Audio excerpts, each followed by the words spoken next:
իդեալական գույք եւ վարձակալության տալու եւ բնակվելու համար փոքր կենտրոն Սարյան փողոցում են գտնվում 40 քառակուսի մետր կոմպակտ, բայց շատ գեղեցիկ վերանորոգմամբ ու կահավորմամբ դեռևս չբնակեցված երկու սենյականոց բնակարան է պանորամային լուսավորությամբ, բաց պատշգամբ ունենք, երևում է փոքր կենտրոնը, ննջարան չափերով շատ հարմարավետ, կոմպակտ, ներկառուցված պահարաններով, հայելու հատված, այստեղից նույնպես ունենք ելք դեպի բաց պատշգամբ եւ էլի ֆրանսիական պատշգամբ, պանորամային լուսավորությամբ, փոքրիկ խոհանոցի հատված, անհրաժեշտ առաջին անհրաժեշտության ամբողջ տեխնիկան տեղադրված է,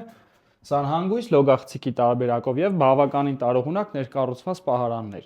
Ինչ ունենք ընդհանուր առմամբ Սարյան փողոց, շատ հարմար տարբերակ որպես ներդրումային գույք դիտարկելու համար, վարձակալությամբ բավականին բարձր եկամտաբերություն կապահովի, նոր վերանորոգված դեռևս չբնակեցված ամբողջությամբ կահավորված արժեքը $185,000